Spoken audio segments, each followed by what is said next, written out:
Hello, good morning. So ngayon ay February, ano ba ngayon? 22. So February 22, Sabado. Yun yung taniman natin. At ngayon, so ito yung hagdan. Pinatakpan ko lang. Walang drilling na ginawa. Ang pinakaginawa lang is itong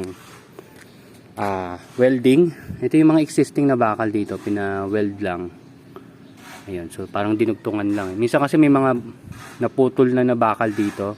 So pinaweld lang, ginamit na lang din yung mga naputol na bakal dito. Tapos yun. Tapos yung iba ano na lang din. Kumbaga tawag dito. Pinag-alambre na lang. Alambre. Yan. So takip lang yan para hindi makapasok or makaangat dito yung mga pusa at saka aso. So simula nung naglinis kami dito, ang daming dumi ng aso. So ito, ayos ko na lang siguro yan para medyo at least mukhang design siya. Kasi ayaw namin itapon, meron pang konti dito pero ayaw naman namin kasi itapon kasi baka kung sino man nag-iwan yan dyan, dyan na lang muna yan. So medyo may lilinisin pang konti pero generally malinis na to. Ito mga kalat lang to nung gumawa sila dito. So ito yung net na nabili ko, 3x12. So kinulang siya kasi nga mali ako, dapat nagpasobra talaga ako. So konti lang naman yung kulang. So umorder na ako ng 5 meters ulit nito. Susunod tatapusin na lang yan. Tapos yung ilalim, yan papa-extendan na lang din natin siguro ng tela. Kaya medyo nakaangat pa dito. Ito kasi ito yung 3 meters. Then yung sa kabila 2.7 meters. Pero hindi naman kasi yan sakto lang lagi, 'di ba? May konting adjustment. So ito nung pag inuuga mo, nauuga siya eh. So ang pinaka naging wala kasing drilling na ginawa dito o kung ano man. Ayun patong lang 'yan. Patong. So pinaka yung support is ito. So nag-drill sila dun sa taas. Ayun. Tapos alambre lang. Nilagay lang namin support dito. So, tingnan natin kung ano mangyayari. Pero, ito, ano ba to 1.5 inch. Magkakaroon din tayo ng discussion regarding sa computation nito. Pero, approximately, ang ginastos ko dito kasama ang labor, nasa 15 to 20k siguro. Yan. Kasi yung iba, hindi ko na rin na-consider eh. May mga extrang binili din. Yan. So, may yan, 4 na kanto. Tapos mayroong pinaka-support sa gitna para daw parang laban na rin sa uga. Kaya kahit medyo umuuga to,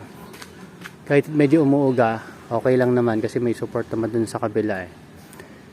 Tapos, ito, 'di ba 3 meters. So, 1.5 meters dito. May dugtungan yan. So, dalawang pipe yan dun. May dugtungan sila dito sa gitna. Winelding niya lang din yung part dito para may maliit na tubo. Winelding niya, tapos yan, pinagkabit niya. Tapos, square bar ba tawag doon? Yan. Yan yung pinagkabitan ng polycarbonate. Hindi na kami gumamit ng flat bar para sa dugtungan. Ang ginawa na lang niya is overlap. Tapos, yung pinag-overlapan nila, nilagyan niya ng sealant. Tapos, lahat ng screw dyan may sealant. Base sa nakikita ko, parang per tawag dito?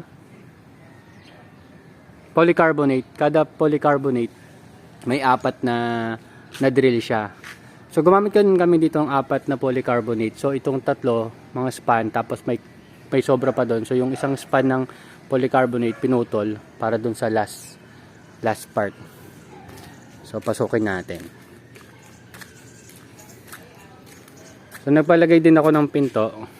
Kahit pwede naman na tela-tela lang. Wala lang. Para lang cool. Tapos yan. Ito, lalagyan ko to ng lock. Pero yan, nilagyan pala nila ng ng tali. Hindi ko pati napasok to kahapon. So, ayan lang siya. Yan. So, itong part ng pinto, merong pala, tawag dito. Merong isang pagano na bakal para lang maikabitan tayo ng pinto. So, ayan.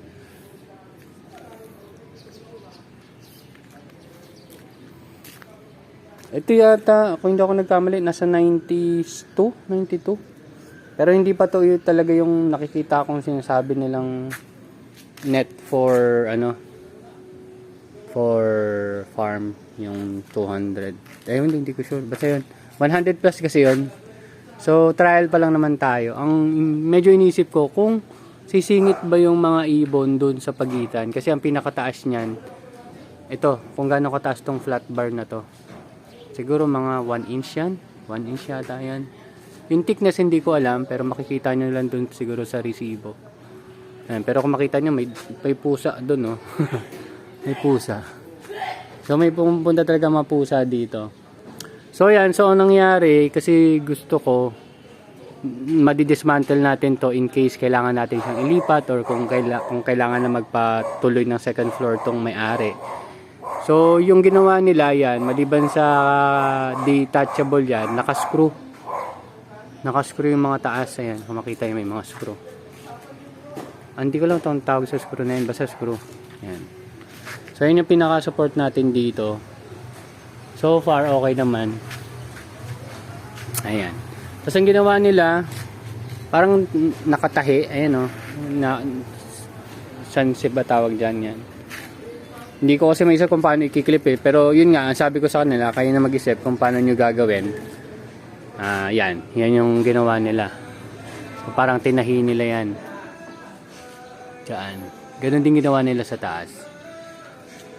Yan. So, matitest natin to after ng mga malalakas na hangin, bagyo, or kung ano man. So, dito wala tayong ginawang cut ng tela, yung mga excess. Tali-tali lang natin sa kanila yan dyan. Actually, hindi itong gitna na to, itong pa-X, hindi ko talaga yun na-imagine. Yung gumawa lang ng tent yung nag-suggest niyan. Sabi ko, sige, bahala ka na. Basta ang gusto ko lang, mabuo yung forma muna siya. So, palagay ko maganda rin naman tulong niyan. Yan. Kasi simpleng-simple na yung design ko eh. Siyempre, hindi naman tayo nakapag-experience nito. So, ayan. So, ito na lang kulang ko. Actually, halos sakto yan. Siguro dahil nga, hindi naman talaga 100% sakto talaga dapat. So, yun yung mali ko sa side ko. Yun hindi ko na. Pero bumili na naman tayo. Kaya pasensya na kayo. So, ngayon, hindi muna ako nagpagawa nung mga patungan. Kasi, medyo critical yung budget.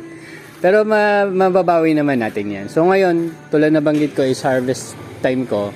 Pero since naging makulimlim nung nakaraang mga araw, ang nangyari, yung may kailangan lang talaga muna ang binentahan ko. Tapos binenta ko muna ng 25 pesos. Ano lang naman yun, 6 na peraso pa lang yung naibenta ko. Pero binigay natin sila ng sample ng Lolio Bionda natin na medyo naging legging nga kasi nga makulimlim nung nakaraang mga ilang araw.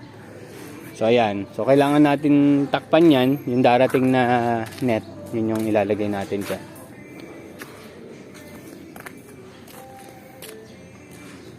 Yan. So ngayon, ang pinakaplano ko is gagawa muna ako dito mga paso-paso. Sa kada isang paso, pwede siguro natin malagay ng mga 4 na ganito na tanglad.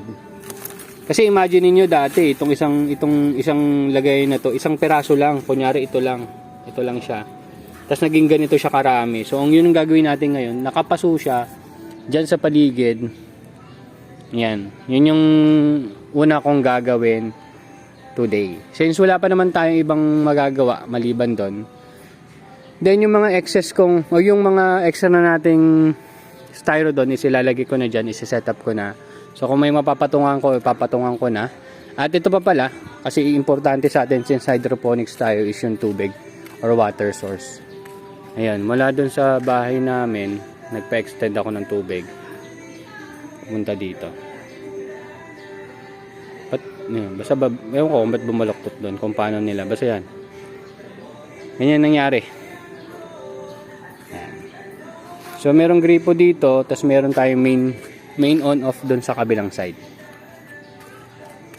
Okay? So, sabihin nyo na 15K. Pero para lang, kung may mga extrang biglang gawin, mga 20K. Yun nga pala, in terms naman sa presyo, parang dito sa mga tubo, unang bayad to, or unang nabili namin nasa 4.2 lang. Pero nagpadagdag pa kasi parang lumagpas pa ulit ng 1K.